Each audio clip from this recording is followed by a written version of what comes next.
Olá pessoal, estamos de volta aqui com o nosso curso sobre cervejas especiais, retomando aqui nossa terceira aula. Inicialmente a gente viu um pouco, da questão histórica, a evolução da cerveja ao longo de toda a história da humanidade.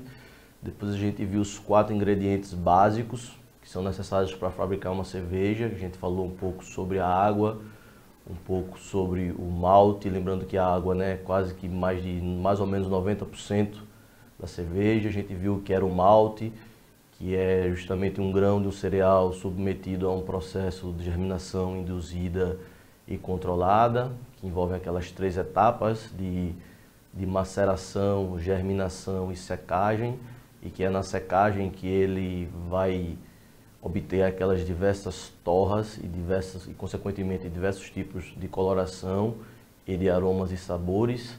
A gente falou um pouco sobre o lúpulo, e a importância que ele tem como um ingrediente que confere o amargor da cerveja e que também interfere diretamente no sabor e no aroma dela, assim como suas propriedades bacterostáticas. Por fim, a gente falou um pouco sobre as leveduras, e toda essa magia de transformação, de conversão dos açúcares em álcool e outros subprodutos. Aí depois disso a gente conversou um pouco sobre as fermentações, sobre como se dá a fermentação, quais são os tipos de fermentação. A gente viu que existe basicamente duas grandes linhas de fermentação: as fermentações de alta e as fermentações de baixa, ou seja, as ale, que são leveduras que atuam de alta fermentação, e as lagers, que são leveduras que atuam de baixa fermentação. E agora, hoje a gente vai trazer para vocês um tema bastante interessante que diz respeito às escolas cervejeiras. E aí vocês podem pensar: poxa, Rafael, escolas cervejeiras, mas como assim? O que é que seria isso? As escolas cervejeiras nada mais são do que regiões do mundo e que, dada a intensidade da cultura cervejeira ser tão grande, que é possível delimitar características, perfis específicos da cerveja daquela região. Então, existem no mundo 3 escolas clássicas de cerveja, que a gente vai falar sobre elas: a escola alemã, a escola belga e a escola inglesa. E existe uma nova escola surgida recentemente, que é a escola americana. Essas quatro escolas juntas formam as escolas cervejeiras. São aqueles locais em que há uma cultura tão forte de cerveja que é possível estabelecer com bastante clareza e nitidez perfis e estilos característicos daquelas regiões. Então aqui a gente tem as 4 bandeiras das 4 escolas cervejeiras. Como eu falei aí, a escola alemã, a escola belga, a escola inglesa e, por fim, como uma nova escola, uma nova tendência, a gente tem a escola americana. É interessante falar para vocês que, pelo menos aqui vai uma percepção pessoal, que as escolas cervejeiras elas acabam por demonstrar um pouco da própria característica dos povos daquela região. Eu, pelo menos, tenho essa sensação. Então, o que eu percebo da escola alemã, por exemplo, é que é uma escola mais composta, é uma escola mais comportada, por assim dizer, isso traduzido de forma de produto. As cervejas da escola alemã, de forma geral, a gente vai ver que são perfis sensoriais, de certa forma, mais sutis, até talvez mais delicados, Essa forma de produção de cerveja acaba retratando um pouco o perfil dos alemães, das pessoas que habitam aquela região. A escola belga, a gente vai ver que já é uma escola muito mais, como é que eu poderia dizer, muito mais alegre no sentido de não haver muitas regras e muitos limites na produção de cerveja. Enquanto o alemão ele preza muito pela questão da lei da pureza alemã, que remete àqueles 4 ingredientes básicos. Obviamente existem estilos de cerveja alemão que fogem a essa regra, mas de forma geral a escola alemã ela é muito pautada na lei da pureza alemã. Na escola belga a gente já vai ver uma liberdade muito grande no que diz respeito à produção de cerveja. Então existem uma amplitude muito grande de aromas, de sabores, de técnicas. Existem técnicas, né, milenares de fermentação espontânea. É lá naquela região onde se fortaleceu de forma mais contundente a questão das cervejas feitas por monges. É lá naquela região onde a gente vai ver uma introdução de forma bastante intensa e ampla de temperos na cerveja, de especiarias das mais diversas, certo? E aí já a escola inglesa, a gente já consegue perceber que é uma linha de cerveja de certa forma um pouco parecida com a escola alemã, no sentido de ser um pouco mais polida, um pouco mais classuda, no sentido de que não há tanta diversidade e tanta liberdade criativa. Os ingleses eles prezam muito pelas suas tradições e a gente consegue perceber isso muito nos estilos de cervejas que lá compõem. E por último, como escola nova, a gente tem a escola americana, que o grande toque da escola americana é a potência e a pungência dos seus lúpulos cítricos. Os americanos, vamos dizer assim, que eles, de certa forma, chegaram agora, de forma recente, enquanto escola de cerveja, mas chegaram com muita força e com muita consistência. E a característica principal dessa escola é a potência dos lúpulos, né? A potência de aromas e sabores que os lúpulos americanos possuem. Então vamos lá. A primeira escola, certo, é a escola alemã. E apesar de ser escola alemã, ela acaba incluindo ali toda aquela região, Alemanha, República Tcheca e Áustria. Aqui eu separei algumas fotos, né, que retratam um pouco da cultura da escola alemã.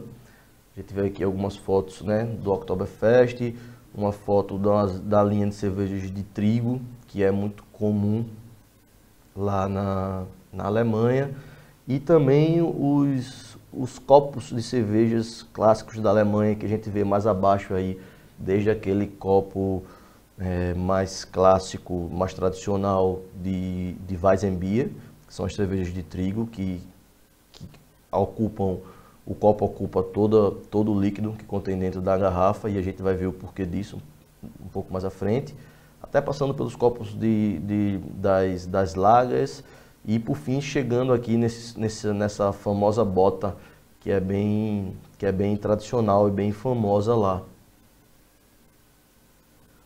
E aí, pessoal, o que a gente tem para destacar da escola alemã, importante frisar que a gente aqui vai, né, falar de forma bastante rápida sobre as escolas, tentando destacar para vocês o que é de mais importante. Isso, na verdade, não é um trabalho fácil, dada a riqueza cultural dessas escolas, mas de forma mais superficial, o que a gente poderia trazer para vocês da escola alemã é que o que predomina lá são as lagers, certo? As lagers, elas são fabricadas lá com maior intensidade, tanto as lagers escuras quanto as lagers mais claras. Foi naquela região, mais precisamente na República Tcheca, que se começou a produzir aquela lager translúcida que veio a dar nome ao estilo, né, do estilo Pilsen. A gente hoje sabe que o estilo Pilsen, ele é, sem dúvida alguma, o estilo de cerveja mais difundido no mundo, certamente também o mais consumido.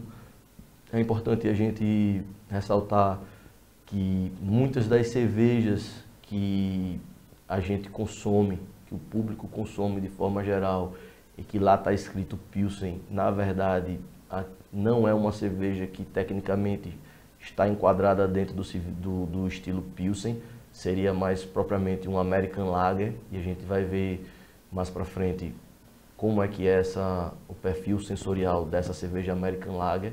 Mas já de início eu poderia dizer a vocês que a maioria das cervejas que a gente toma, que estão disponíveis no mercado hoje no país e que levam o nome de Pilsen, na verdade não são Pilsen porque não atendem os requisitos de aroma, de sabor e de intensidade da Pilsen. Acabam sendo, na verdade, American Lagers, mas levam aquele nome de Pilsen porque foi o nome que se popularizou no mundo. E toda essa popularidade, ela começou lá na cidade de Pilsen, na República Tcheca. Existe uma fábrica de cerveja lá chamada Pilsener Urquell. Quem tiver a oportunidade algum dia de conhecer, eu recomendo. Eu tive essa oportunidade alguns anos atrás e é realmente uma fábrica fabulosa, com uma técnica que eles trazem ao longo, né, das décadas e das centenas de anos até hoje. É um produto extremamente peculiar, extremamente delicado e extremamente saboroso. E aí, como eu havia falado, né, lá na Alemanha se predominam as lagers, tanto escuras quanto claras, e de forma, em termos de volume, até mais as claras do que propriamente as escuras. E foi o cervejeiro bávaro Josef Groll que conseguiu produzir maltes ainda mais claros e, utilizando do crescente domínio da produção de lagers lá naquela região, criou a primeira lager dourada ali em 1842 na cidade de Pilsen. Sua receita original é produzida até hoje na mesma fábrica, que é a Pilsener Urquell. Se tornou mais adiante a precursora do modelo, né, do estilo Bohemia Pilsener. E aí, além das lagers, que é bastante comum lá na Alemanha, eu destaquei também aqui as cervejas de trigo, que compõem um capítulo à parte e um capítulo bastante forte lá na escola alemã.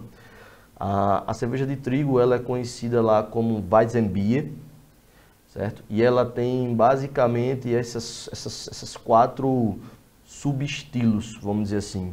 Eles têm a Hefeweizen, que é a cerveja de trigo não filtrada, ela é naturalmente turva.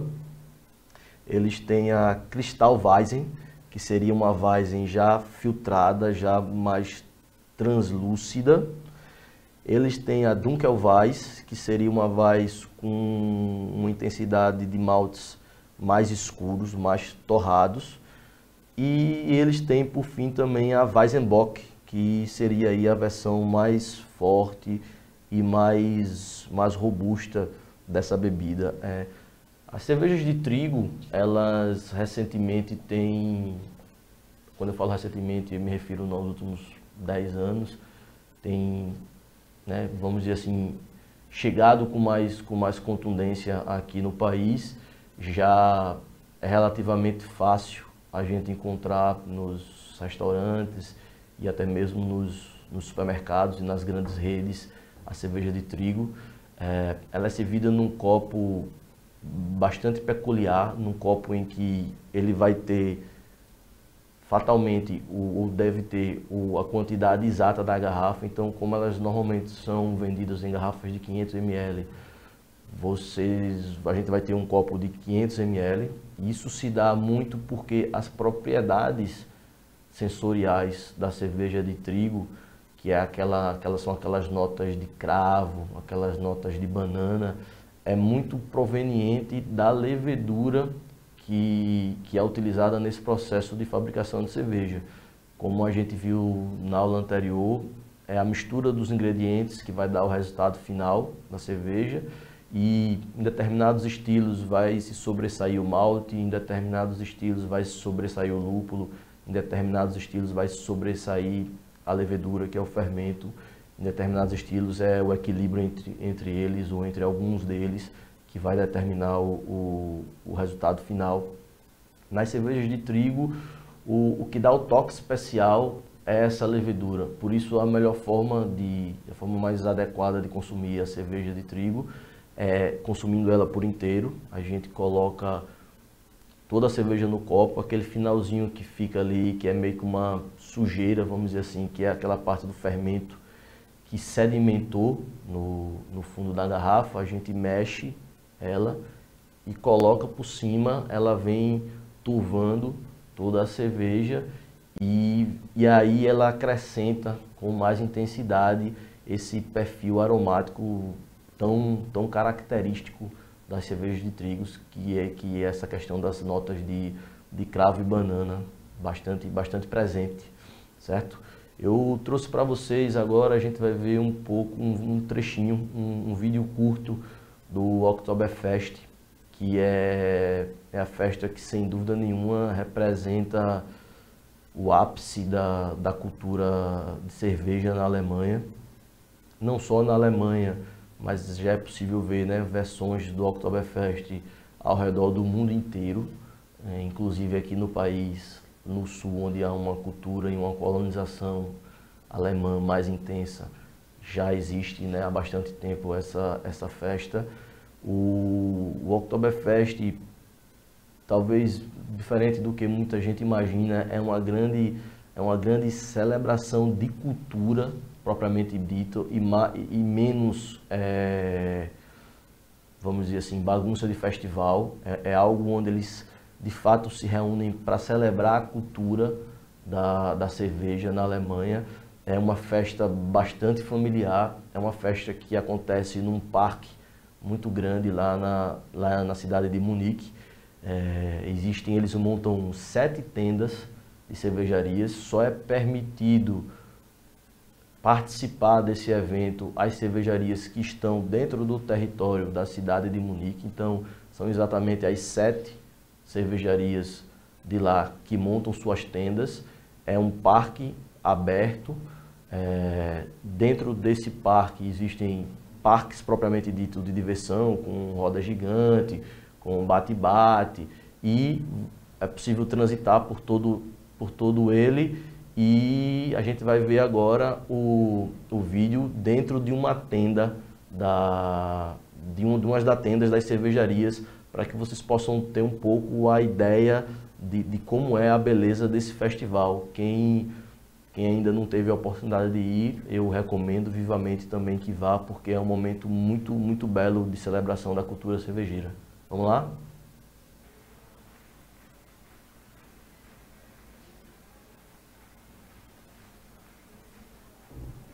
Aí a gente está vendo aí algumas das tendas das cervejarias. Salvo engano, essa tenda aí, eu acredito que seja da Paulaner, que é uma das cervejarias de Munique. E aí elas têm um formato, cada um pouco diferente, mas é mais ou menos nessa ideia. São mesas grandes, compartilhadas, e tem ou no centro ou nos cantos um coretozinho onde fica a banda tocando músicas, sobretudo, né, de tradição da cultura alemã. Então vocês percebam que é algo bastante intenso e bastante comemorativo.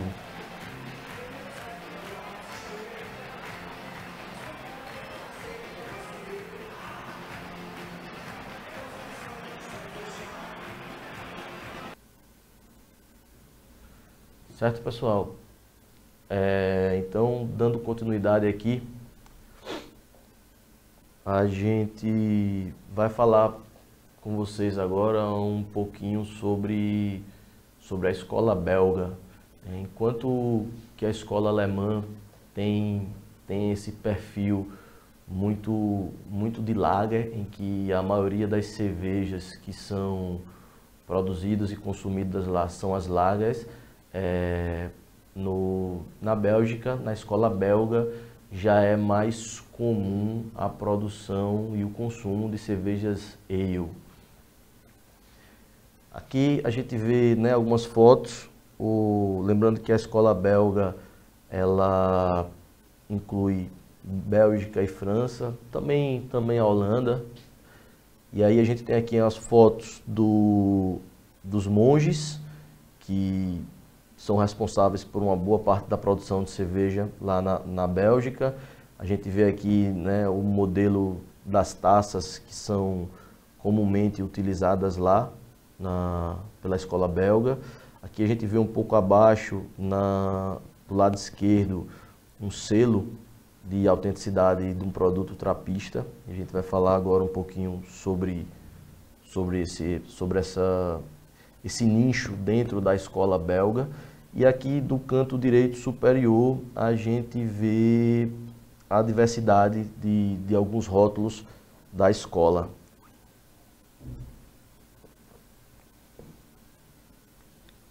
Como eu falei, pessoal, a escola belga ela possui um leque bastante grande de estilos e subestilos de cerveja, né? É nessa escola onde a gente percebe uma liberdade. Era essa a palavra que eu estava tentando puxar a mente quando eu estava fazendo aquela introdução sobre as escolas cervejeiras, e acho que a palavra mais adequada é essa. Na escola belga a gente vê uma liberdade de criação muito grande. Então há muito estilo de cerveja lá, com ervas, com temperos, com especiarias. Há cervejas que são fermentadas a céu aberto, há cervejas que são feitas e envelhecidas em barris de madeira, e tudo isso faz parte da riqueza da cultura da cerveja na Bélgica. Às vezes a gente pode se visitar alguma cervejaria na Bélgica que, por exemplo, faça um estilo de cerveja que use leveduras selvagens, a gente pode, no primeiro momento, se assustar com aquele ambiente, porque a gente, quando pensa em produção de cerveja, a gente pensa num ambiente completamente limpo, né, ascético e esterilizado, e isso acontece na maioria dos estilos de cerveja. Isso, inclusive, obviamente, é o que preza a legislação aqui no país. Mas existem alguns estilos de cervejas que são bastante peculiar, e isso está muito difundido na Bélgica. Vocês devem lembrar que a gente, quando conversou sobre as possibilidades de fermentação, a gente falou sobre as cervejas de alta fermentação, que são as ales, e as cervejas de lager fermentação, que são, e as cervejas de baixa fermentação, que são as lagers. Além dessas duas escolas, desses dois estilos, desses dois grandes grupos, a gente tem as cervejas de fermentação espontânea, que você pode, se considerar a faixa de temperatura, até mesmo incluí-las como um subgrupo das ales. Mas, independente disso, o importante é que a grande característica desse tipo de fermentação é que não é introduzido de forma pelo homem o fermento, a levedura dentro do mosto para que ele produza cerveja. Todos os outros estilos a gente intencionalmente escolhe que tipo de levedura, que tipo de cepa de levedura a gente vai utilizar conforme o estilo, dosa quantidades e introduz de forma intencional aquela levedura no mosto cervejeiro, nos tanques de fermentação, para que o levedo faça o trabalho de fermentação. Existe um tipo de cerveja que existe em outras escolas também, mas que é mais forte na escola belga, que é o estilo de cerveja de fermentação espontânea por meio do uso da Brettanomyces. Então, é muito comum nesse tipo de cerveja e que o ambiente não seja mudado, ou seja, que ele não seja limpo, para que aquela fauna que ali habite, né, aquele contexto seja mantido e preservado, porque as leveduras que estão naquele ambiente é que vão naturalmente serem colocadas no mosto e vão produzir uma cerveja com fermentação espontânea, certo? Além disso, pessoal, o que eu achei interessante trazer para vocês é o destaque de dois estilos de cerveja, certo? A gente falou um pouco sobre as cervejas de fermentação espontânea e eu queria ressaltar para vocês aqui também outros dois estilos. O primeiro é o estilo Wheat Beer, ou Wheat Beer, ou Blanche, como eles chamam lá, em referência ao fato da cerveja ser branca. Não que ela vai ser propriamente branca como um quadro, né? Mas ela é naturalmente turva, ela é de uma coloração amarelo palha, mas naturalmente turva. Ela é uma cerveja de trigo, assim como as cervejas alemãs são de trigo, que a gente falou há pouco, porém ela tem toda uma característica diferente, porque ela leva a adição de especiarias. As mais comuns são casca de laranja e semente de coentro. E também casca de limão, é bastante comum também. Isso junto com o blend de maltes que é utilizado e a forma de execução dela faz com que ela tenha um perfil bastante refrescante e seja até um pouco levemente ácida, né? Enquanto que as cervejas de trigo alemã são quase que uma refeição, né? Elas têm um pesozinho na boca. Essa linha de trigo da escola belga, ela já tende a ter um perfil sensorial diferente. Ela já tem um perfil sensorial um pouco mais seco, ela já tem um perfil sensorial levemente ácido e ela tem essas notas de especiarias que vêm da adição de casca de laranja, de semente de coentro, de casca de limão, e aí você pode ter zimbro, você pode ter bastante coisa aí nessa cerveja.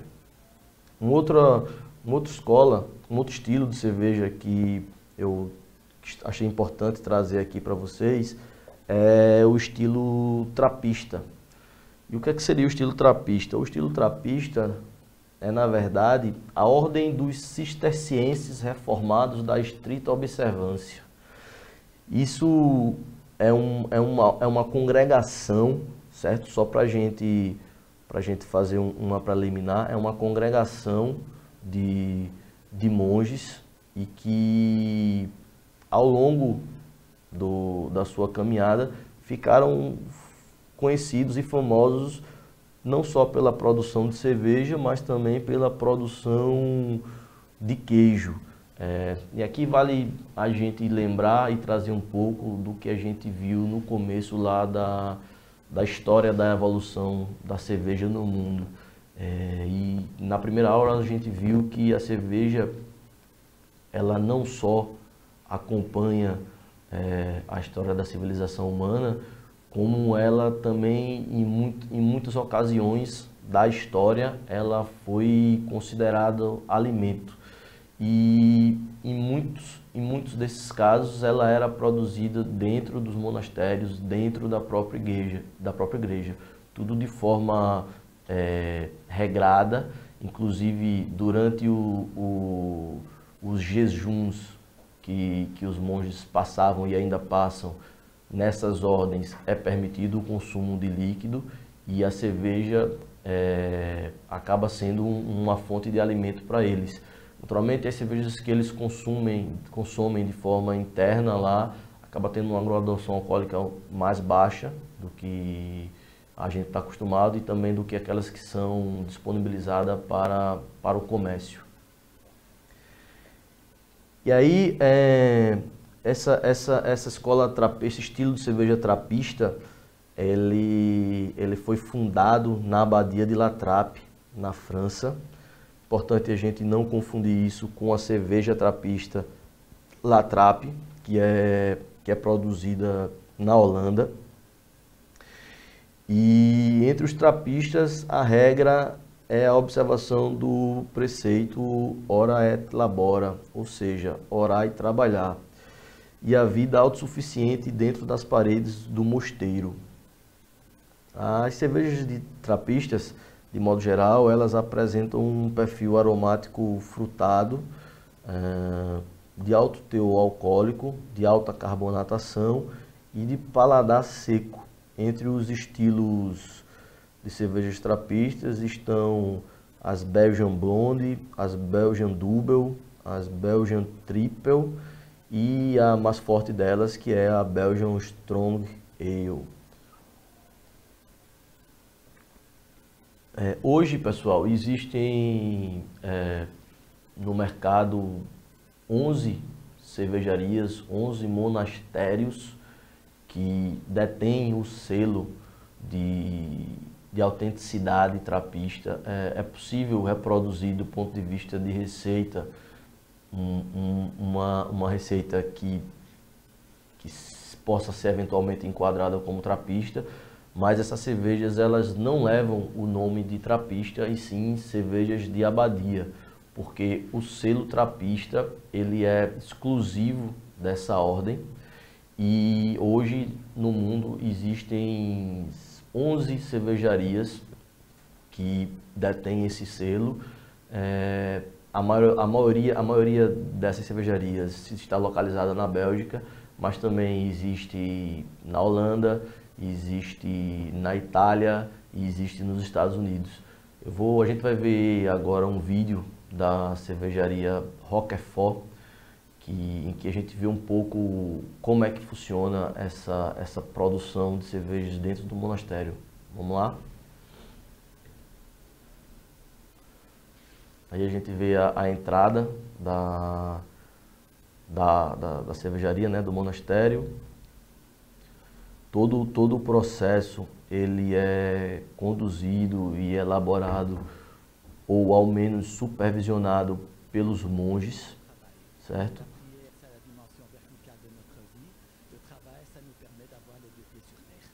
E aí a gente já vê uma parte bastante moderna da cervejaria que fica dentro do monastério.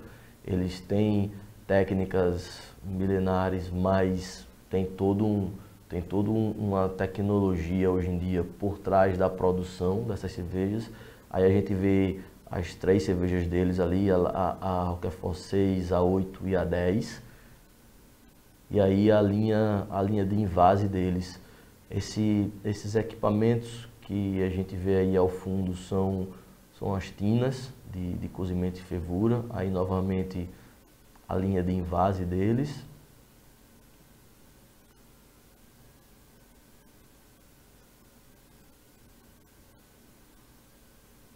Eu acredito que agora vai mostrar um pouco mais detalhado essas tinas grandes de cobre.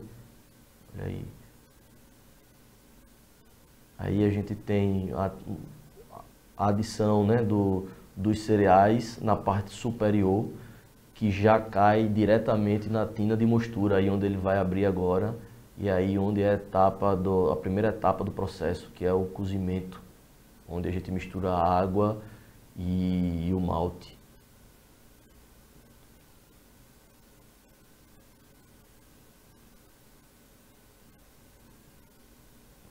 Aí a gente já vê grandes tanques de fermentação.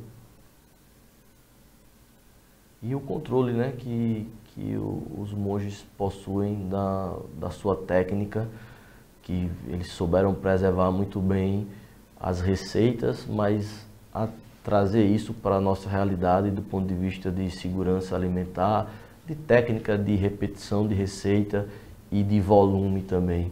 É importante dizer que as cervejarias, os monastérios trapistas, eles não dão conta de atender a demanda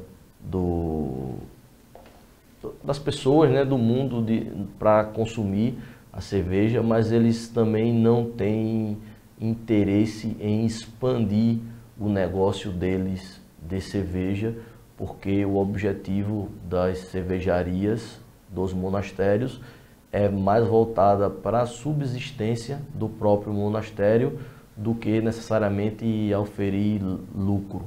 Existem inclusive alguns desses monastérios em que o rigor é bastante grande na aquisição dessas cervejas. Existem monastérios em que, para que você compre uma cerveja lá, você tem que ir lá pessoalmente no monastério, você precisa dar a placa do carro em que você vai chegar, você precisa assinar um termo dizendo, se comprometendo de que você vai comprar aquela cerveja, mas que você não vai vendê-la. Existe um limite máximo por compra de pessoa, que, salvo engano, é uma caixa de cerveja. Então, há todo uma história, um conceito e uma situação bastante peculiar nas cervejas trapistas. Existem também outros diversos estilos de cervejas da escola belga. Talvez seja a escola que mais tenha estilo, certo? Mas eu trouxe para vocês aqui pontos principais dessa escola. A gente falou um pouco sobre as trapistas, a gente falou um pouco sobre as witbiers e também falou um pouco sobre as cervejas de fermentação espontânea. Lembrando sempre que a característica, o fio condutor principal da escola trapista é essa liberdade na criação, na produção, é essa liberdade das metodologias de fabricação da cerveja, é essa liberdade no uso de ingredientes para além dos ingredientes tradicionais. É importante frisar também que isso não é algo exclusivo da escola belga. Você vai encontrar, por exemplo, cervejas de fermentação espontânea na escola alemã e outras características com adições de ingredientes, especiarias também em outras escolas, mas sem dúvida alguma é a escola belga que mais utiliza dessa liberdade de utilização de ingredientes e de técnicas também. Agora, pessoal, a gente vai falar um pouco para vocês da escola inglesa, certo?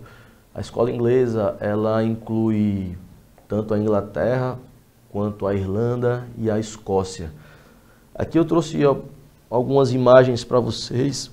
Essa imagem do centro acima é a imagem de tap handle, que é aquele puxador, vamos dizer assim, que fica fica em cima das chopeiras de madeiras que são bem tradicionais lá da Inglaterra. A gente embaixo vê uma foto mais real desse step handle aplicado dentro da própria chopeira. E no lado direito a gente vê algum dos clássicos das cervejas da escola inglesa. É importante lembrar que a escola inglesa também tem como característica a produção de ales, certo? É lá onde surgiu a tão famosa IPA, né? Uma IPA que tem um perfil bastante diferente do perfil da IPA americana, mas a origem do estilo IPA está lá na Inglaterra. Ela é muito famosa, além das English IPA, também ela é muito famosa pelas bitters inglesas, que são aquelas cervejas alaranjadas, acobreadas. É lá também onde se tem a origem das stouts e das porters, que são aquelas cervejas escuras com notas bastante presentes de cacau, de café, certo? E aí o que a gente trouxe para destacar para vocês foram as English Pale Ale e a IPA, né? A English IPA e também as Porters e Stouts. As English Pale Ales, elas são divididas basicamente em 3 subestilos, por assim dizer: a Ordinary Bitter, a Special ou Premium Bitter e a Extra Special Bitter. Essas 2 primeiras, elas têm uma graduação alcoólica bem baixinha, que vai ali de 3 e pouco até talvez no máximo 5, acho que até um pouco menos disso, uns 4,5. E a Extra Special Bitter já tem um pouquinho a mais de álcool, mas não muito, ali por volta de uns 5,5 de álcool.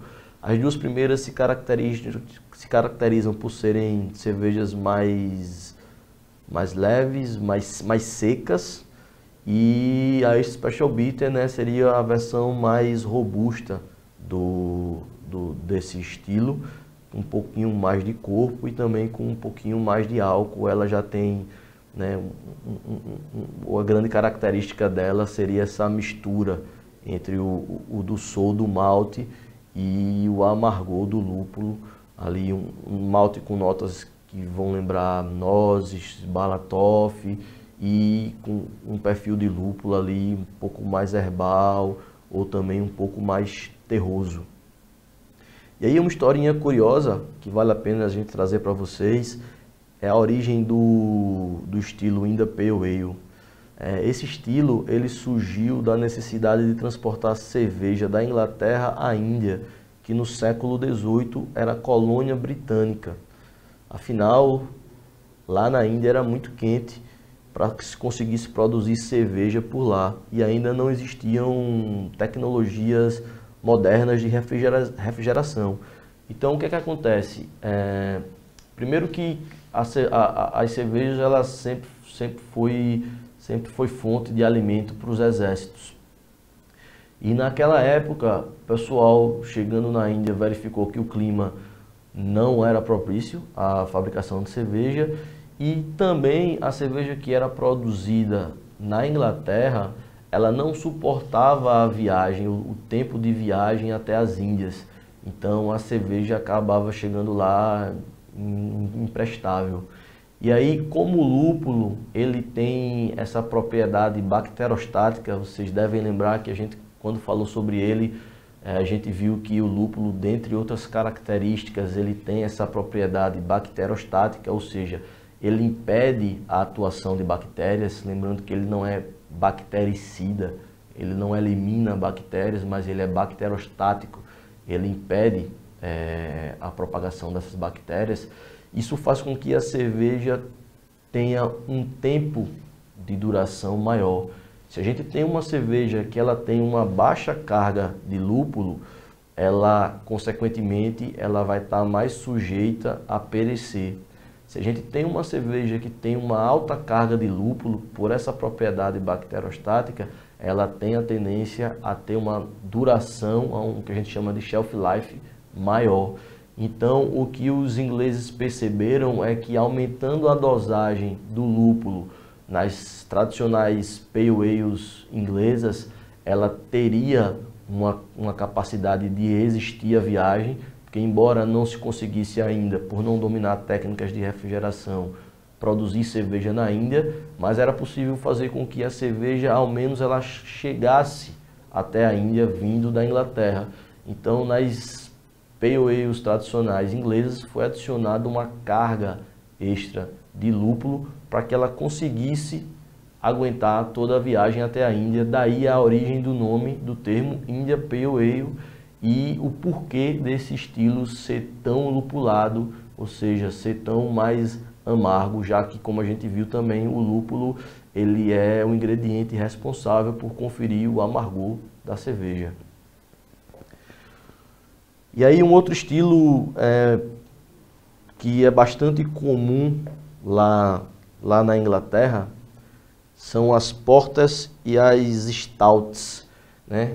Que de modo geral são cervejas de coloração marrom escuro, com aromas e sabores predominantemente maltados, remetendo ao toffee, ao chocolate e à torrefação. As Stouts, elas na verdade são descendentes, né, das cervejas Porter, que que acaba tendo um perfil mais intenso e mais torrado. Na verdade, a Porter ela surgiu como uma Stout Porter para tentar definir uma Porter mais robusta. Depois esse nome foi encurtado e ela virou só Stout.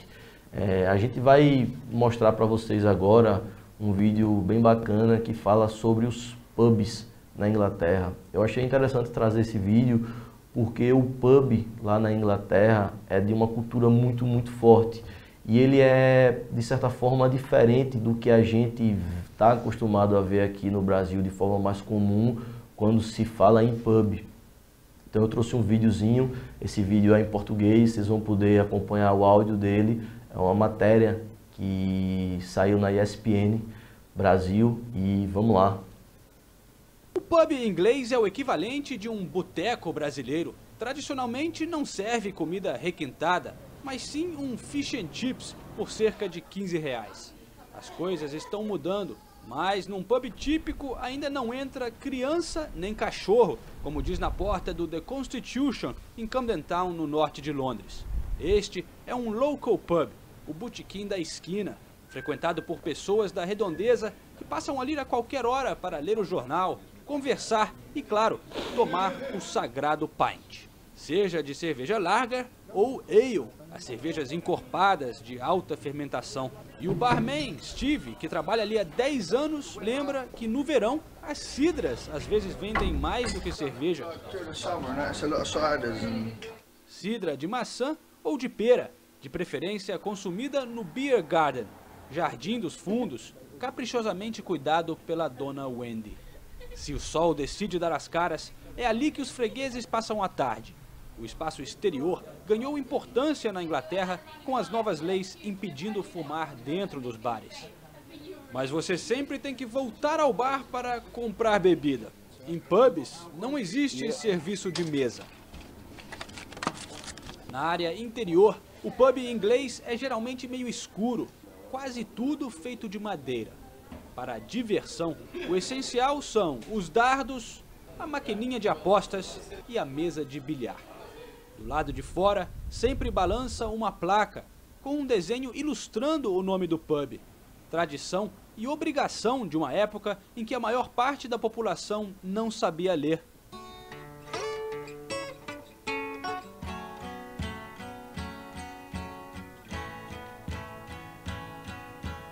E assim, é um pub tradicional, sempre um lugar de muita história. Este existe desde 1858, época que a cerveja ainda chegava pelo canal em barcos puxados por cavalos. A dona ou dono são conhecidos como landlady ou landlord e moram em cima do bar. Grande parte dos pubs ingleses são neste tipo de prédio, construções típicas da época vitoriana no século XIX. Os andares de cima, em muitos casos, além de residência do dono, eram pensões. Então, pessoal, a gente aí pode acompanhar um pouco, né, da riqueza cultural que é o pub inglês.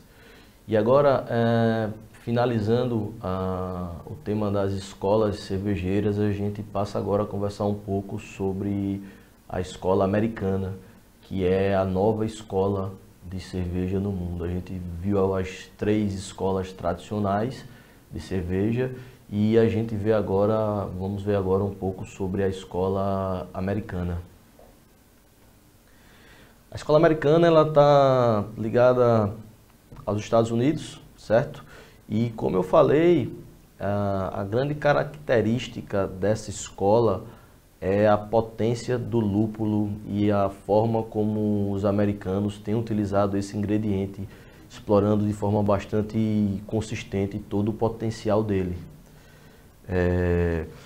O que aconteceu nos Estados Unidos é que existia uma cultura cervejeira, certo? A gente vê aí que até 1920 existiam cerca de 1.800 cervejarias, mas com a lei seca,